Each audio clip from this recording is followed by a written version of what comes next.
The sound came first, a dull, sickening crack that silenced the street.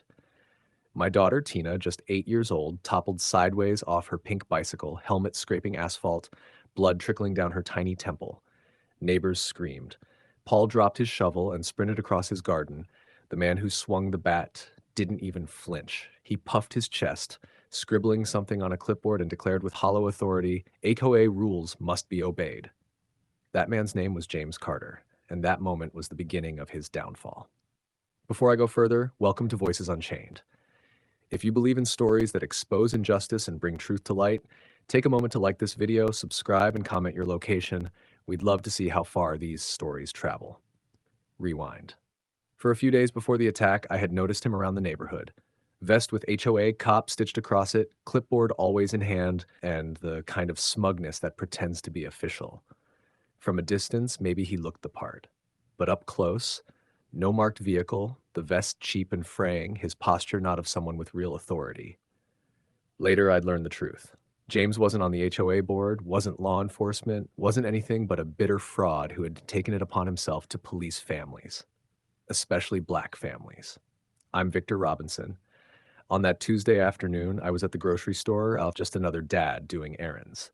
My wife was inside our house with the baby. Tina was outside, balancing on her pink bike, helmet loose but strapped, working on steadying herself. Paul was nearby in his garden, humming as he worked. The air was calm, the sort of peace that makes you forget danger exists, until James chose my daughter. He stepped forward, blocking her path. "You're trespassing on community property," he barked, his voice too harsh for a child. Then he spat the words that made Paul freeze. "People like you don't belong here." Tina tried to pedal away, fear in her eyes. She was 8 years old. She didn't understand rules, politics, or the poison in that man's voice. She just wanted to ride.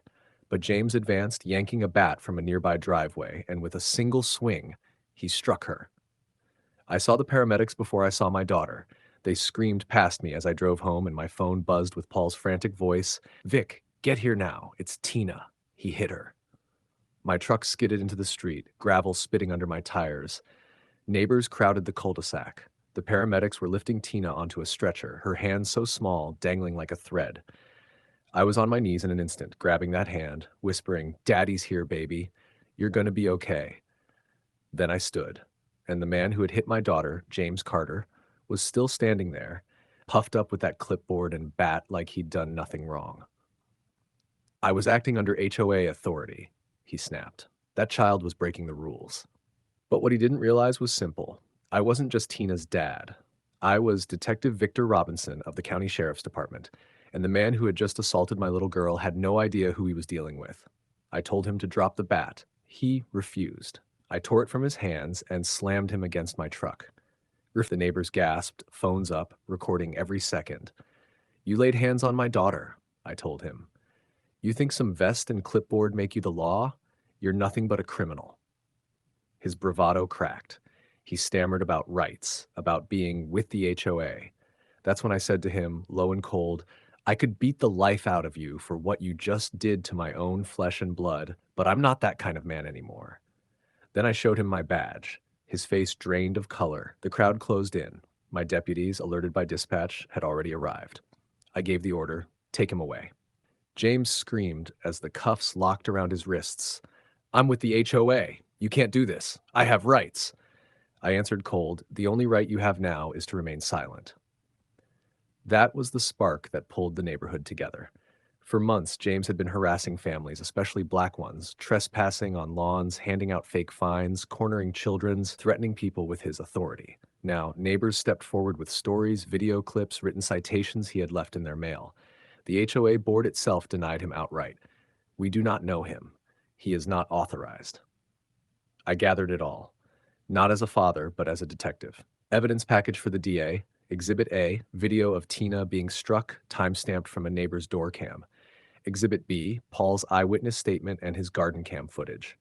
Exhibit C, the bat recovered with blood spatter and James's fingerprints. Exhibit D, the vest and counterfeit HOA stationery. Exhibit E, HOA emails confirming James had no official role.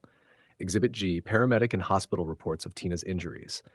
Within hours, the sheriff's office booked James on multiple counts: federal, impersonating a public officer; 18 USC 912, felony aggravated assault with a deadly weapon for striking an 8-year-old with a bat; child abuse resulting in serious injury, criminal impersonation slash fraud for fake citations; harassment and trespassing for repeated intimidation of neighbors; reckless endangerment for threatening community safety. Bail was denied. Videos of Tina being carried by paramedics, of me whispering to her, spread across social media. The entire city wanted justice. Midway through all of it, if you're still with me, take a moment to like this video and subscribe to Voices Unchained. It helps us keep sharing stories like this, stories that expose injustice and bring strength to our community. The DA pressed hard. James's lawyer tried every excuse. It was an accident. The child provoked him. He was acting as a neighborhood watch. But the evidence was overwhelming. I testified. The neighbors testified. Tina herself, months later, sitting small and brave beside her mother, told the truth. He hit me with a bat. The jury didn't take long. Guilty. On every count. The courtroom was packed the day of sentencing. Families he had harassed filled the benches. News crews angled for footage. James sat in his orange jumpsuit, eyes darting, lips trembling. The judge's voice cut through the air like a blade. James Carter, you are guilty of impersonating a public officer, aggravated assault with a deadly weapon, child abuse resulting in serious injury, and multiple counts of harassment and fraud. You terrorized your neighbors, preyed on children, and cloaked your cruelty in the guise of authority. You struck an 8-year-old girl in broad daylight and felt no remorse. He leaned forward, eyes burning into James. You thought a cheap vest and a clipboard made you the law. Today, you learn what real law looks like. The gavel struck once, hard, 35 years without the possibility of parole. James broke. His chest heaved. His voice cracked into desperate sobs.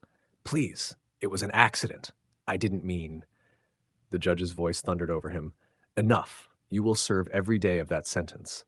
The crowd erupted, some in gasps, others in tears of relief. Paul clapped once hard. My wife squeezed my hand, and for the first time since that Tuesday afternoon, I felt the weight in my chest loosen. The neighborhood healed. The HOA restructured, installing safeguards. Neighbors who once stayed silent came forward, proud to see justice done. James's name became a warning, not a threat.